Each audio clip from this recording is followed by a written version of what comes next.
Hello, welcome to the All in Skills podcast. My name is Colin David. I'm the co-founder of All in Skills. All in Skills, for those who are not yet aware, is a soon-to-be launched platform for young people, university students, recent graduates, and new professionals to connect with people with experience, older people with experience, to help guide them in areas that they may be confronting some difficulties, for advice, for coaching, for mentorship, and so on. And today I'm very happy to be joined by Zvi Civins. Zvi Civins, welcome to the podcast. Thank you, Colin. And of course, I think a logical place to start, Zvi, is maybe if you can, in your own words, tell us a little bit about who you are and your background. Well, my background is I was born in New Jersey in the States in 1951. I was the baby boomer generation, the TV generation, and I was educated there, grew up there, went to uni in New York, decided to become a teacher, was a teacher in New Hampshire, north of Boston.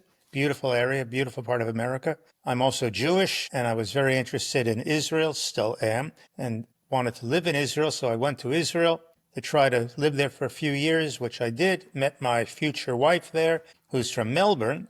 We married in Jerusalem, came back to New Jersey, left New Jersey when my parents took ill and died, and we're now in Melbourne for 40 years, where I've been a teacher in a number of different schools, the King David School, Bialik College, in a museum. I'm retired now, about 12 years, and I'm still teaching. In fact, I just came home from a session at Emmy Monash Home. That's an aged care residence, and I've been giving lectures there to the residents who are average age probably 85 to 95 for about 9 years now. And I do other things as well. So that's me in a nutshell. Could we say then that you've had professional experiences on 3 continents? 3 continents, and from ages of, as a teacher, ages of 5 to, well, one of my students, we're not really students, but she's 100, just turned 100 a few weeks ago.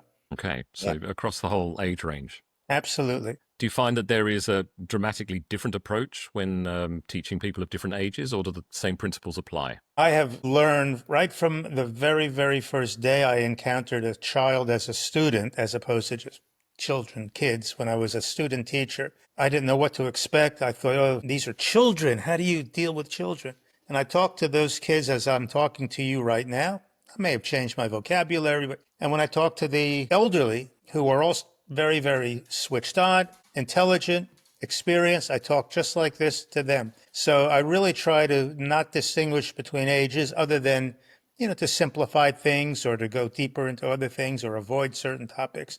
But I'm just me with my students, and I've always believed that is an essential aspect of teaching. Don't try to put on a voice or a personality because of who you're talking to. Be yourself and hang in there. If you can go back a little bit in your story, at those days in New York, did you make a conscious decision to enter teaching, or do you feel it's something that you fell into? So this is almost one of those myths where you hear a voice and but there's no one there, and they say, be a teacher, and there's no one there. It's not quite like that. I always liked school, and I liked the teachers who taught me, most of them. And I really did. In fact, my final year of high school, our physics teacher gave the class a chance to volunteer to teach a lesson. And I was the only one who put my hand up. I don't know why, but I wanted to teach a lesson. I went to uni, and I totally screwed up the first few years of uni. But in my last year of uni, the last week of school, I had no idea what I was going to do. This was in the early 70s. Vietnam War was still raging, but because of my luck, when I was born, I did not get a draft number that would have seen me drafted. So I didn't worry about what I was going to do after leaving uni. I wasn't going to be drafted, which could have happened, but it wasn't. And I had to hand in a paper to some professor in one of the buildings, and I'm waiting to see him. And right in front of me, there is a college catalog. In America, all the different universities publish a catalog to entice you, it's a brochure, whatever. And I literally opened this one up, and I said, that's for me. It was a teaching program for people who hadn't had a teaching degree. I didn't have a teaching degree. I studied psychology. It was for people with all backgrounds who wanted to now become a teacher. And it was like, Zvi, we're talking to you. And was that also New York, or was that when you went to New Hampshire? Now, that was in New York, but that took me to the University of New Hampshire. Yeah.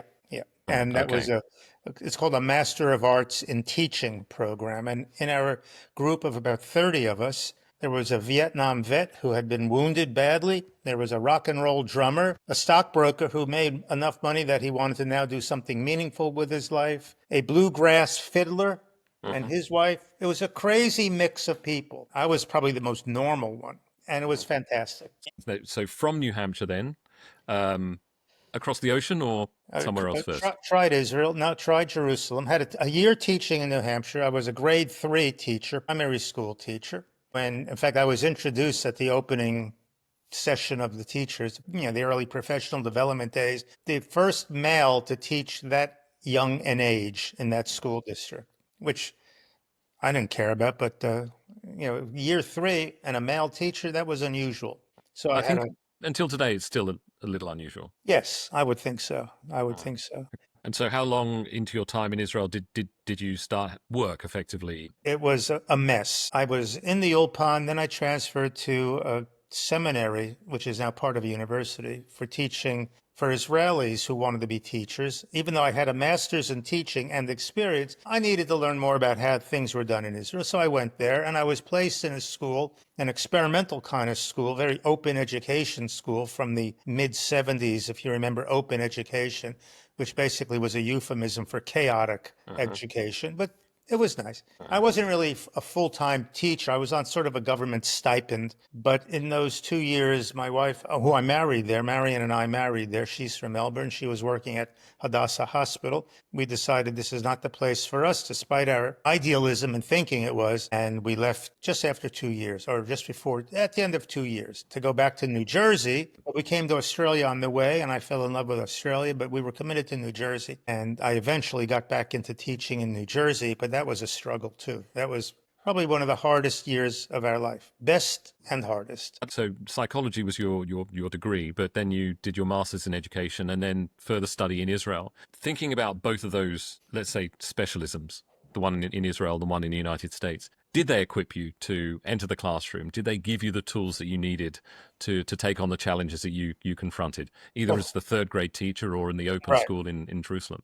Well, put Israel off to the side because I Okay. really learned to be a teacher in New Hampshire. And I must say that I approached that course with a bit of arrogance. I believed I can teach already because I had a little bit of experience at the end of my undergraduate degree. I was placed in a primary school for a psychology class, and I said, "Oh, I can teach."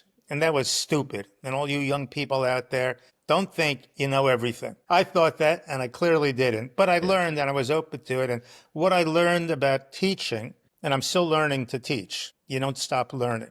But it clearly was University of New Hampshire, that program. I can remember certain things. My professors, who are really our mates, they weren't.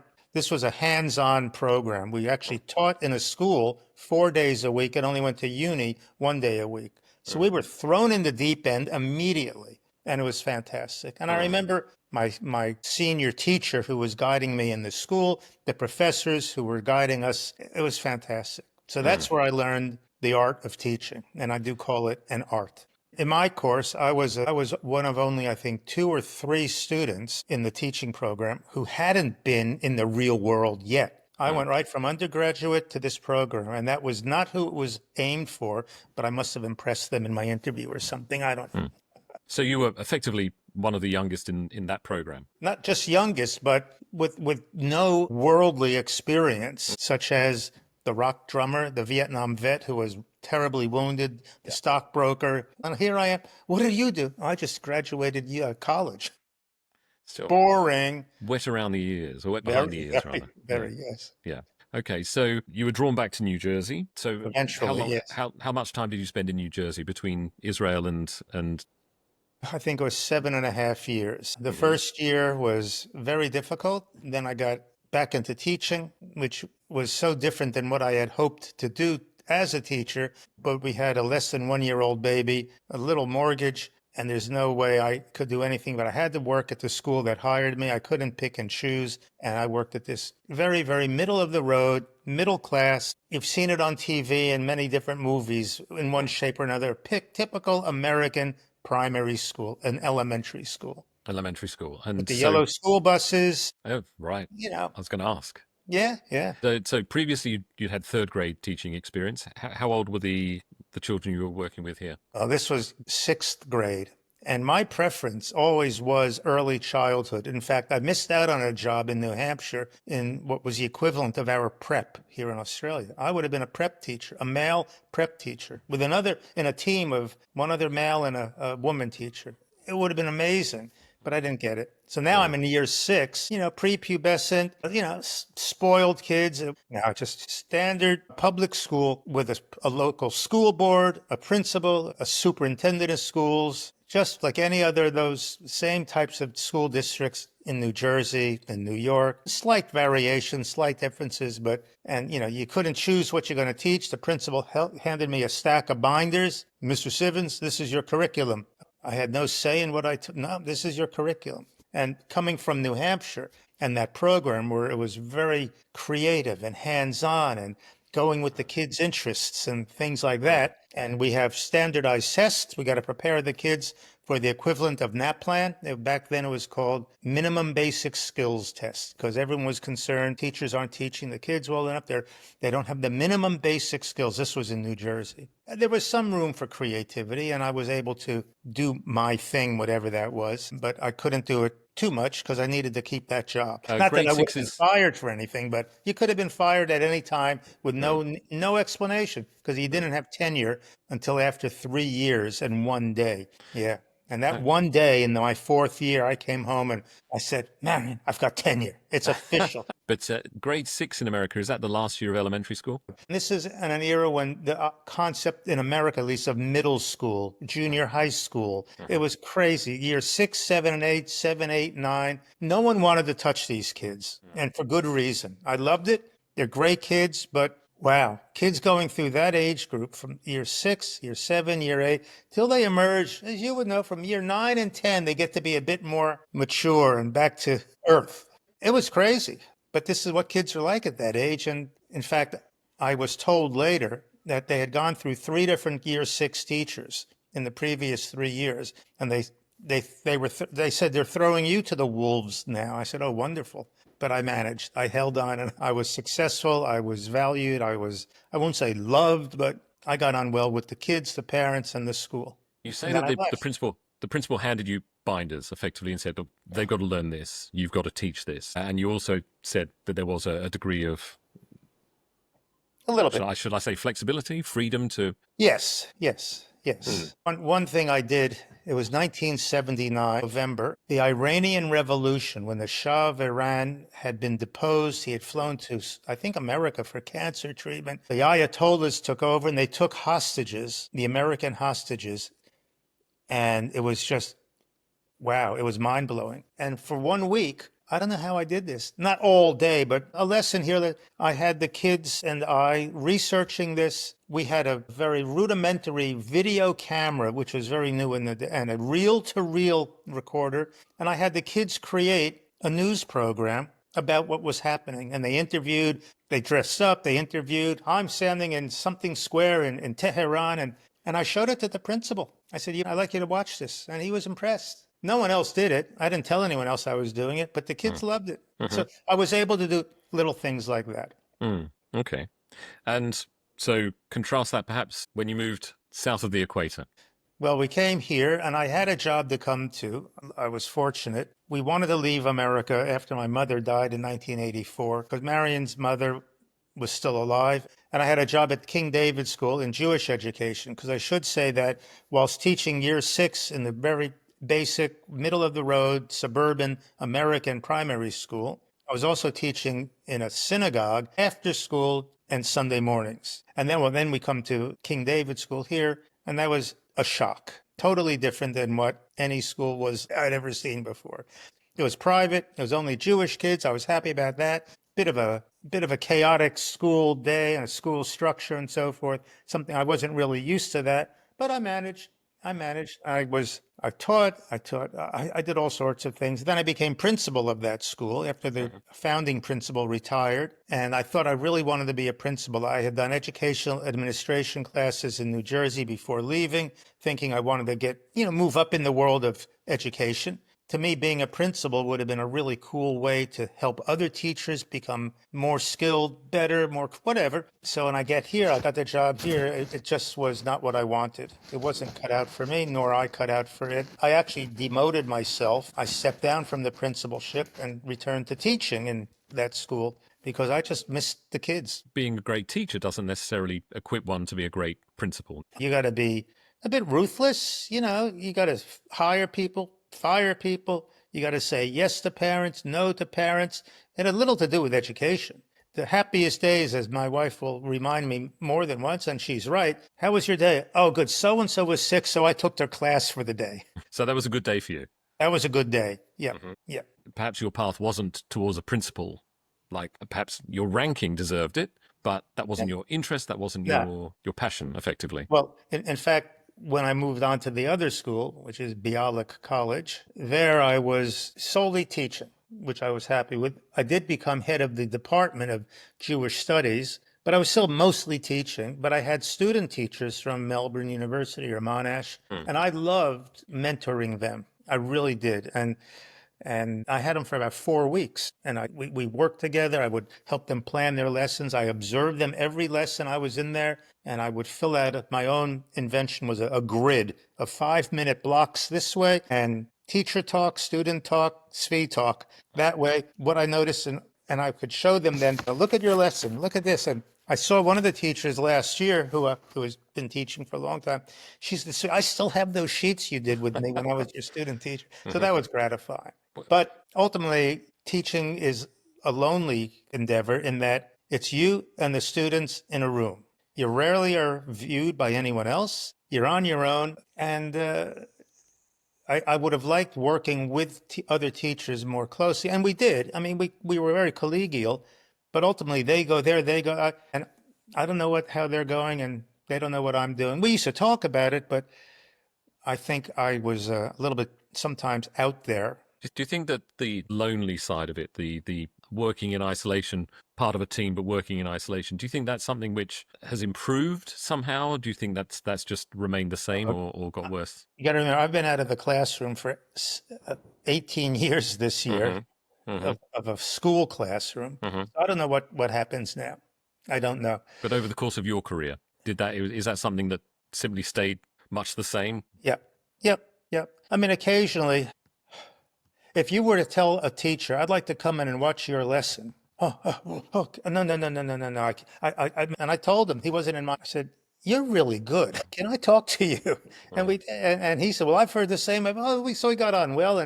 But most teachers, it was just, it's sad in that respect. I don't think there's enough sharing. Maybe there is today. I don't know. And teachers are just sometimes thrown into the classroom at a new school. And if they didn't get the vibe of the school, the culture of the school, they were lost and they needed help. And there was one.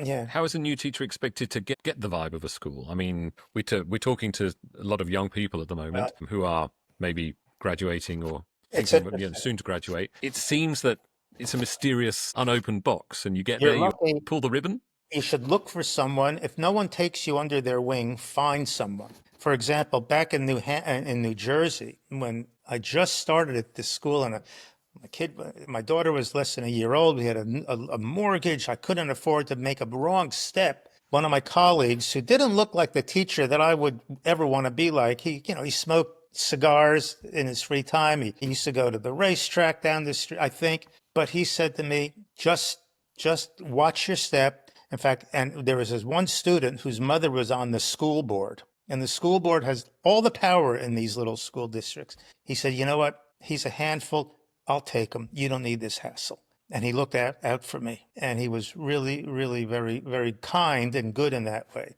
And there was a teacher in a similar situation who came to the school here. I think he came from the country. He was a senior teacher, head teacher, principal/teacher in a small country, bush town. Lovely, lovely fella. And he said to me after a few days, because we shared a common little staff room, he said, Zvi, is it me or is this school unique? I said, it isn't you. This is a unique environment. You know, we talk about, well, in the Jewish community, the exuberance of Jewish youth and how, you know, they were exuberant and there was back talk and they were nice kids, they were bright kids. And this guy came from a school where everyone would stand up, good morning, say good morning, and in a nice way. And he was just not prepared for this. I don't know. And we tried to help him.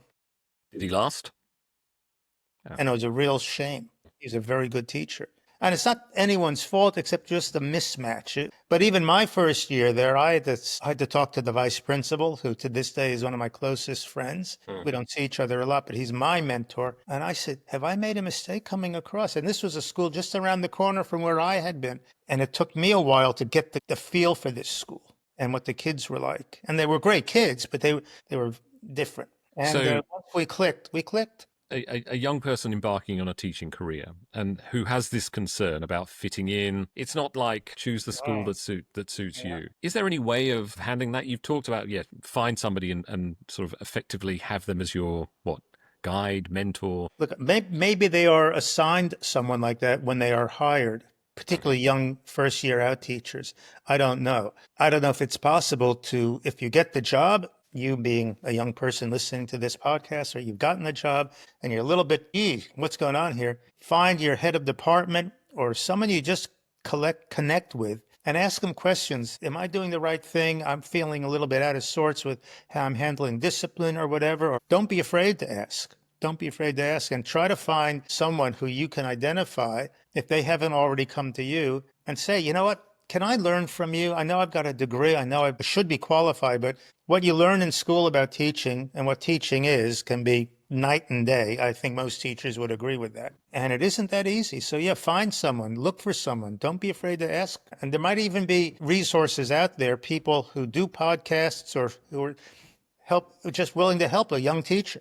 There's no shame in asking, because it can be a very, very treacherous and confusing first few months in a school. And as I used to tell new teachers, I didn't mean to scare them, but I used to say, you've got about 30 seconds in first lesson. In lesson 1, you've got 30 seconds, and those kids are going to sit back and they'll have you pegged. Right or wrong, they will decide what you're like as a teacher. Maybe not 30 seconds, maybe in a few weeks. But you don't have you don't have an amnesty period. You've got to get in there and show them you know what you're doing, you're a good person, you care about them, but you're not going to be walked over. All these things all at once in the first encounter with them. And it's tricky. I don't even know if I could do it now. I don't know what kids are like anymore. I really don't. I know what my students when they're 95 years old are like. And so that's what I sort of wanted to sort of conclude on. You've moved into your, let's say, your post-career, but continuing to educate and to deliver classes and so on. I imagine your experience in the classroom equips you to take on all of these challenges, take them in your stride, or do you feel like you effectively reacclimatize to a new reality? It's never gotten stale for me. The reasons I moved on, no, that's not true.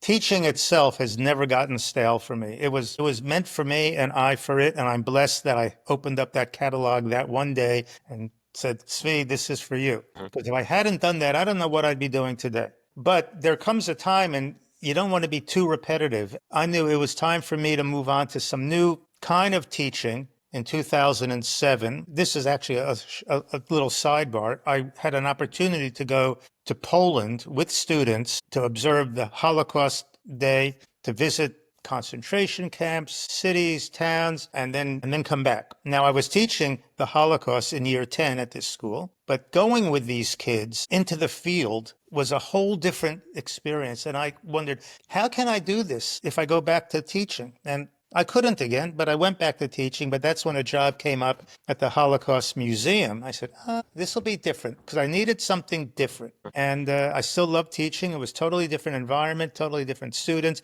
It wasn't grading and marking and parent-teacher conferences, but it was sufficiently different. But after 6 years, I needed to move on from that as well. I knew I was getting a bit stale in the same subject area. So this was actually a question of mine about keeping it fresh. How does somebody keep it fresh in education? You enter the classroom in your early to mid-20s.